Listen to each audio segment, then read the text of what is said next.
Bonjour mes amis, heureux de vous retrouver.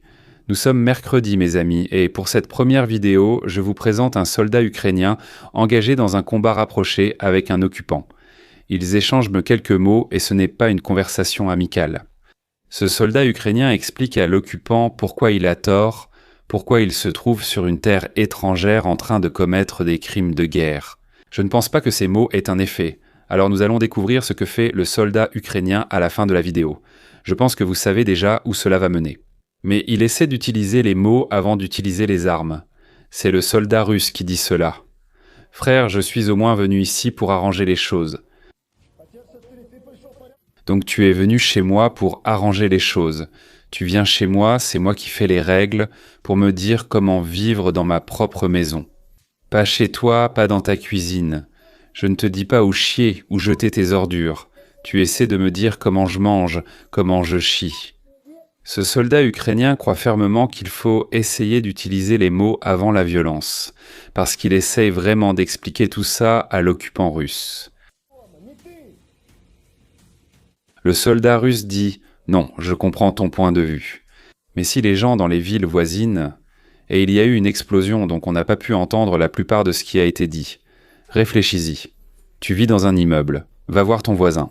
Tu le frappes au visage en disant « Tu manges mal, connard !» J'adore la façon dont il le dit.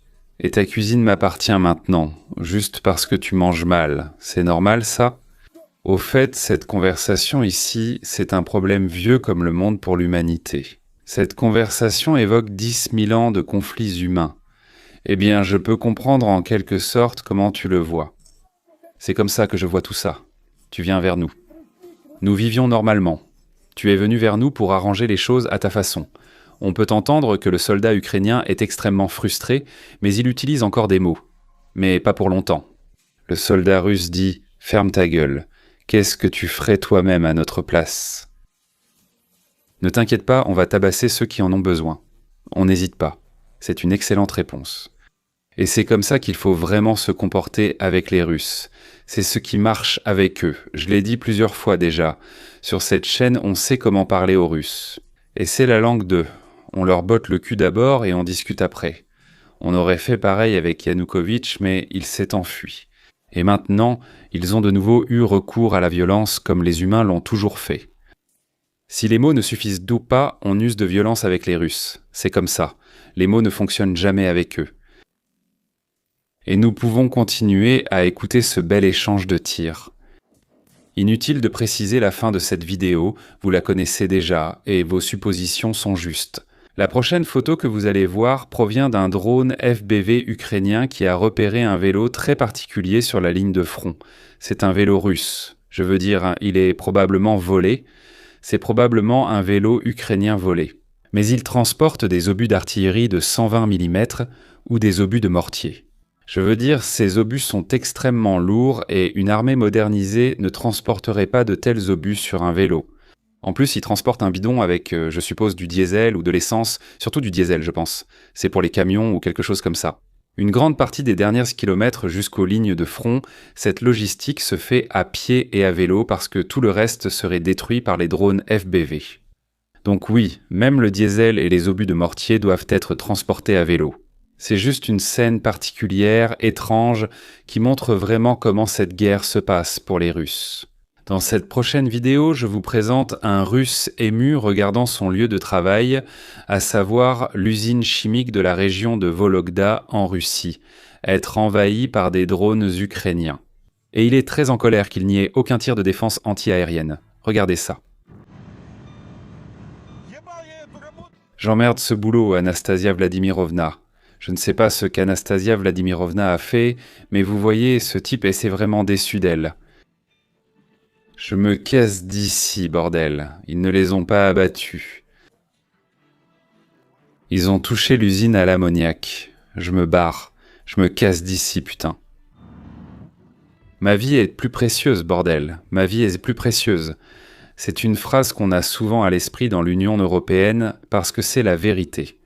Mais en Russie, c'est très rare qu'ils le disent ou qu'ils le pensent. Combien d'entre eux volent ici, putain de merde?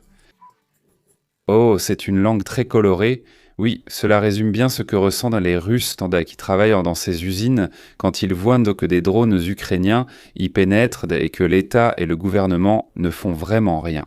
Je veux dire, d'énormes sommes d'argent sont allouées à chaque oblast pour sécuriser des sites importants comme les usines contre les drones ukrainiens. Par exemple, installer des filets anti-drones ou, en gros, payer des types pour former des groupes mobiles de défense anti-aérienne autour de ces usines.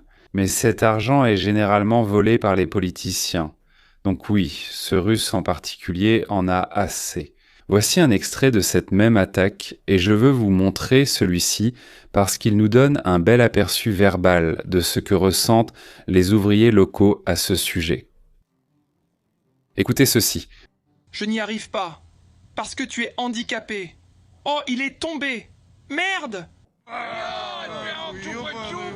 Oh merde, oh. Merde, c'est comme un groupe de singes qui voit le feu pour la première fois, et le feu, c'est le drone ukrainien qui provoque l'explosion. C'est tellement bizarre. Les gens sont bizarres en Russie. Juste pour le plaisir, regardons une vidéo de la ligne de front, à savoir le secteur de Liman, dans l'oblast de Donetsk. Il y a de nombreux canaux et petites rivières sur les lignes de front de l'oblast de Donetsk qu'il faut traverser. Elles sont tellement petites que vous pourriez les traverser à la nage, mais il est impossible de faire passer du matériel à moins de construire un pont, par exemple un pont flottant.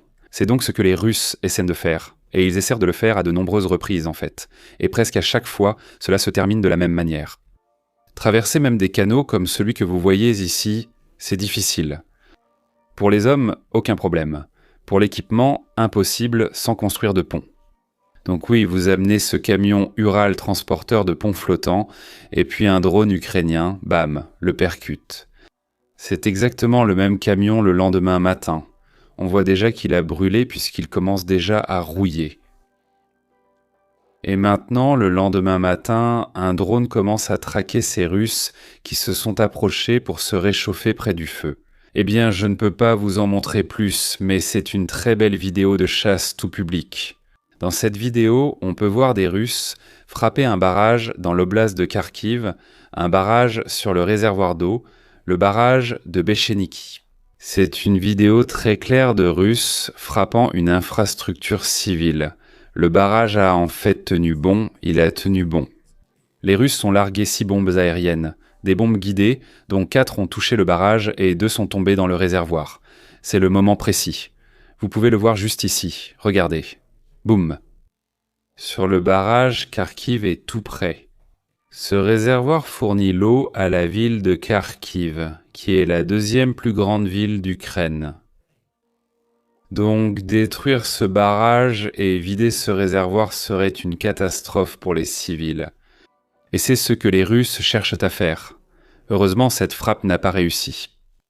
C'est le moment, mes amis, comme dans chaque vidéo, de mentionner les nouveaux membres mensuels de Buy Me a Coffee. Nous avons 2 nouveaux membres, et ils sont la base de cette chaîne. Ils m'apportent une certaine sécurité si YouTube fluctue. Et vous savez que c'est le cas, et ça arrive parce que je couvre la guerre, ce qui est très risqué sur YouTube. Nous avons 2 nouveaux noms, et je vais sûrement écorcher leurs noms avec ma prononciation estonienne. Vite Ravan. Merci de nous avoir rejoints. Et le deuxième, Yimkar. Merci mes amis. Que vous ayez un nom étrange ou un nom normal, ça m'est égal. Inscrivez-vous simplement, soutenez la chaîne, et je le lirai d'une façon que vous n'avez jamais entendue auparavant. Merci mes amis. Aussi, saviez-vous que j'ai écrit un livre pour vous ? Il est en fait écrit pour vous puisque vous avez fait 8 dons à 8 collectes de fonds, tout comme le titre du livre « 8 missions en Ukraine ». Ainsi, vous découvrirez où sont allés vos dons, parce que j'ai tout écrit pour vous avec toutes les autres aventures. Procurez-vous le livre. Le lien est dans la description ci-dessous.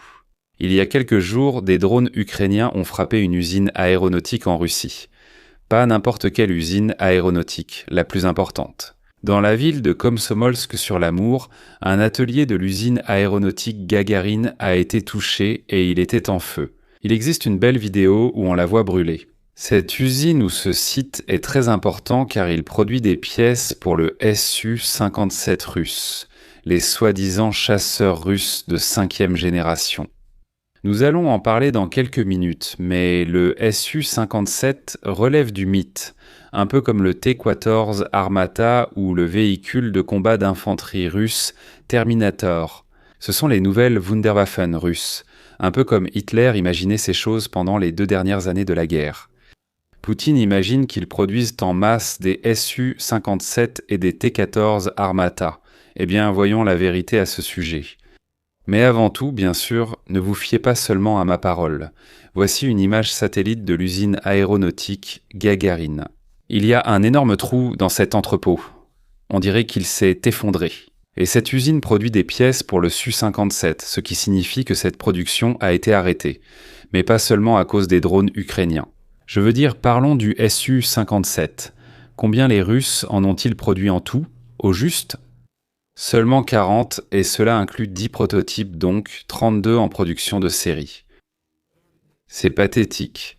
Le Su-57 est le premier avion en service dans l'armée russe conçu avec la technologie furtive. Waouh! Et il est censé servir de base à une famille d'avions de combat furtifs. J'ai toujours adoré la façon dont les Russes décrivent ce genre de choses. Ils vont en produire 1000, ils seront furtifs.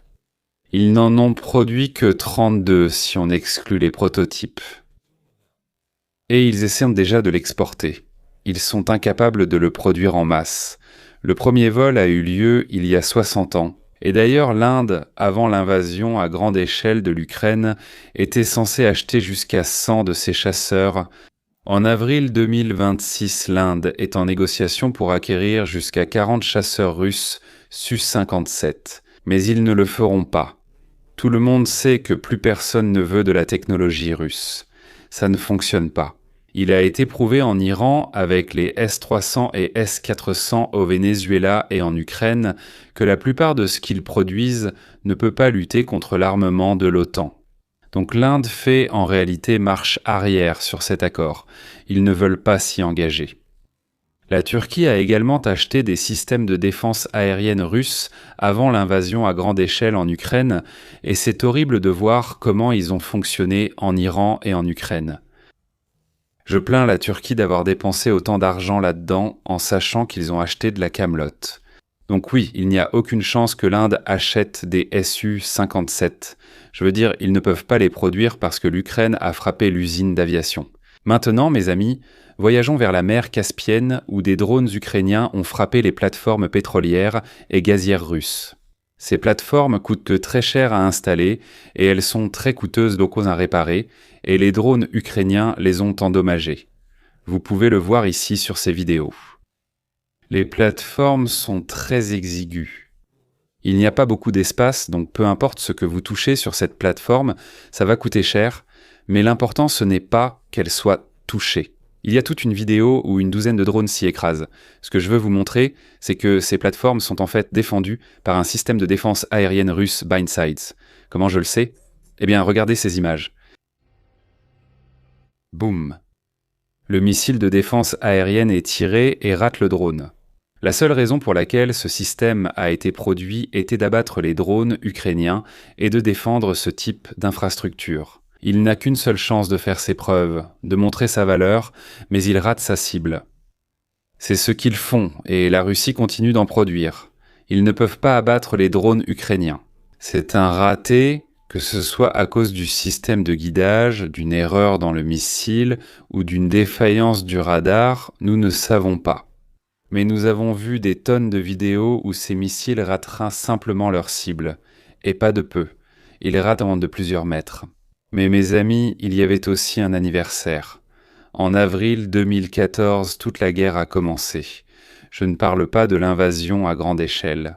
Je parle de toute la guerre dans l'est de l'Ukraine contre les séparatistes et en Crimée. Et si vous allez précisément dans la ville de Zaporizhia, le 13 avril 2014, les Russes ont organisé l'une de leurs tentatives de renverser le gouvernement local dans la ville ukrainienne de Zaporizhia. Les habitants se sont rapidement mobilisés, encerclant les coupables et les bombardant avec des objets du quotidien, comme des œufs et des sacs de farine. Regardez ça. Voici les puissants Russes venus libérer la ville ukrainienne de Zaporizhia.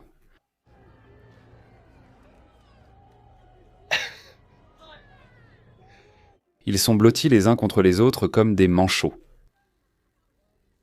Tous sont payés par les Russes pour s'emparer de cette ville. Et ils se font lancer des œufs. Et autour d'eux, il y a des Ukrainiens. Juste de simples Ukrainiens.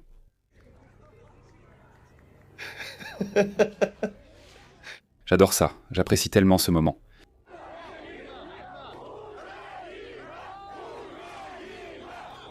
As-tu l'impression, en voyant cette vidéo, que Zaporizhia souhaite rejoindre la Russie? Je ne pense pas.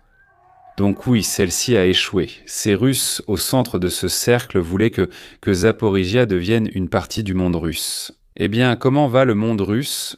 Je vais faire venir un gars de Saratov, une ville en Russie, pour répondre à cette question. Je vais le laisser parler. Quelqu'un a-t-il remarqué que c'est un vrai bordel en ce moment? À Saratov, en ce moment, plein de magasins de vêtements ont fermé. Vekousval, l'épicerie, a fermé sur la rue principale de la ville. Le magasin d'électroménager NVIDIA a fermé. Les cafés, les salons de thé et les restaurants ferment aussi. Beautypole, c'est un sujet complètement à part. Dans le domaine de la beauté, c'est vraiment le chaos total. Je fabrique des cosmétiques et je communique avec des dizaines d'instituts. Ils me disent de tous que la fréquentation a chuté de 30%. C'est horrible. Beaucoup d'instituts sont à vendre. Donc je me demande si 2026 représente déjà le point le plus bas ou si on a une chance de voir le bout du tunnel. Ce gars-là se demande s'ils ont déjà touché le fond. C'est le pire que ça puisse devenir. Tu vois, c'est là que j'en sais plus que lui. Je me sens comme un oracle parce que j'ai l'impression de voir comment tout ça va évoluer. Pour les Russes, ils ne savent pas où ils vont parce qu'ils ont une compréhension très limitée de l'histoire. Mais l'histoire a tendance à se répéter, surtout avec la Russie. C'est tellement évident où ils vont. Il n'y a aucun doute là-dessus. Ce n'est pas le fond pour te répondre, on en est loin. Ça va être bien pire. Chaque année suivante sera bien pire. Et pour illustrer à quel point la situation était mauvaise pour la Russie, ils ont perdu un autre allié. Cette fois, c'était la Hongrie. Poutine perd des alliés depuis l'invasion à grande échelle, au rythme d'1 à 2 alliés ou pays par an. C'était la Syrie, c'était le Venezuela, c'était l'Iran. Maintenant, c'est la Hongrie. Parce que maintenant, la Hongrie sera dirigée par Magyar, qui est très pro-Union européenne et anti-Russie. Voici ce que Magyar nous dit à propos de l'Ukraine. Nous ne pouvons dire à aucun pays d'abandonner son territoire. S'ils le font, ce sont des traîtres. Que feriez-vous si la Russie attaquait la Hongrie? Quel pays abandonneriez-vous? La communauté internationale devrait donner des garanties de sécurité. C'est l'opposé total d'Orbán, l'ancien Premier ministre de la Hongrie.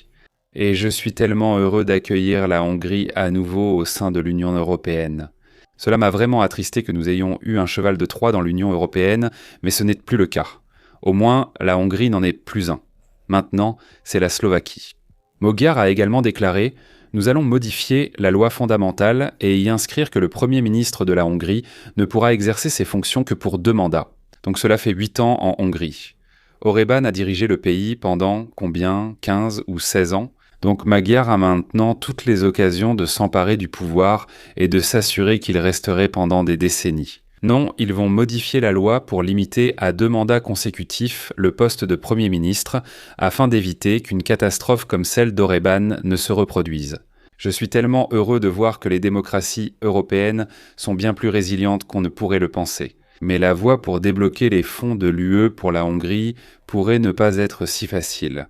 L'UE a fixé 27 conditions au nouveau Premier ministre hongrois en échange du déblocage de 35 milliards de subventions européennes pour le pays, ce qui représente une somme énorme pour la Hongrie. Selon le Financial Times, les conditions incluent, et ce sont les plus importantes, le déblocage d'une ligne de crédit de 90 milliards d'euros pour l'Ukraine, la levée du veto sur le paquet de sanctions contre Moscou, des audits anticorruption, et l'annulation des décisions de l'ère Orbán, jugées contraires aux règles de l'UE. Je suis sûr que Magyar travaillera pour s'assurer que toutes ces conditions soient remplies, et la Hongrie obtiendra ses 35 milliards, et ils seront utilisés là où ils doivent l'être. Parce qu'à l'époque d'Orbán, tout l'argent qui venait de l'UE, il était volé. C'était tout simplement une kleptocratie. Eh bien, quand Orbán et ses amis politiques ont tout volé à l'Union européenne et au peuple hongrois, nous ne faisons pas ça dans l'Union européenne. C'est plutôt comme ça que les Russes dirigent leur pays. Maintenant que les dirigeants ont changé, la Hongrie peut se relever. Ils n'ont pas besoin d'être parmi les pays les plus pauvres de l'UE. Ils ont le potentiel d'être très riches. C'était tout pour ce mercredi, mes amis. Je serai de retour pour vous chaque lundi, mercredi et vendredi. Donc si vous aimez la chaîne, abonnez-vous sans hésiter. Devenez membre mensuel et allez sur Buy Me a Coffee et procurez-vous le livre 8 missions en Ukraine, qui est écrit pour vous. Le lien se trouve dans la description ci-dessous. Jusqu'à ma prochaine vidéo, mes amis, gloire à l'Ukraine et au revoir.